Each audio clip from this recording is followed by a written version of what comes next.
good day everyone. Basically, ayaw ko na po sanang mag-content ng tagal ng panahon. Kasi parang wala naman akong na-share na knowledge sa inyo. So ngayon,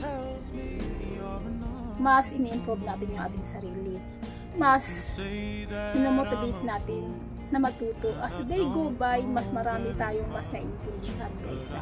Hindi tayo taong gala. Yan.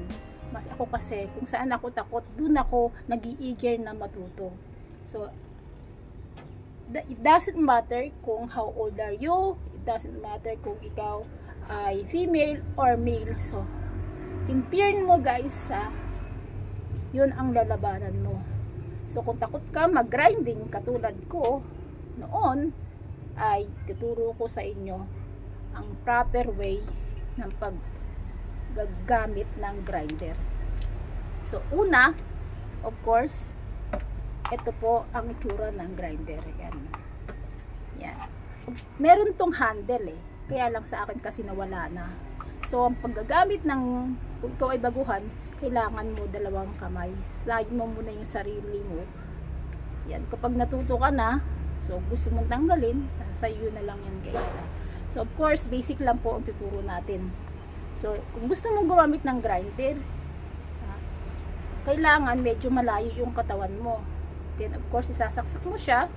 Then, meron siyang switch on and switch off. Ayan. And, make sure na mahigpit po ang pagkakalak niyan. Ito po yung ginagamit na panlock at saka pangtanggal kung gusto mong palitan yung cutting disc. Pero, bago mo po gawin yan, ito pinapress yan, pinapress, then papasok mo sa dalawang butas, then tatanggalin mo yan clockwise. Yan, clockwise guys. Then kapag naman tatanggalin mo ito, of course, then papalitan mo ng cutting disc, then ibabalik mo siya, pipress mo rin ulit ito, then pabalik naman. Ayan, pag ganun. So yun guys then of course, yung most importantly, kailangan nakaroon tayong salamin, may mask kung maaari lang, then naka apron. Then ang paggamit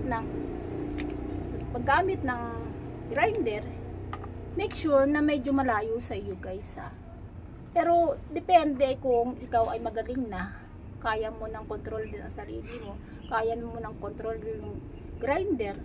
So, yun guys, alagaan natin yung ating mga sarili. Kahit ikaw pa po ang pinakamagaling na welder, kasi pag nagsisimula kang matutong mag-welding, unang-unang pag-aaralan ninyo ay paggamit ng grinder. So, yun lang guys for now. Pero, make sure sa mga susunod na content natin, mas pagbubutihin pa natin yung ating kaalaman. Hindi para magyabang, hindi para magmalaki, para ma-share natin ang ating mga natutunan. And then of course, mas maging epektibo ang magiging standard mo sa buhay kung mas marami kang nalalaman. Ayun guys So, have a blessed morning everyone and God bless.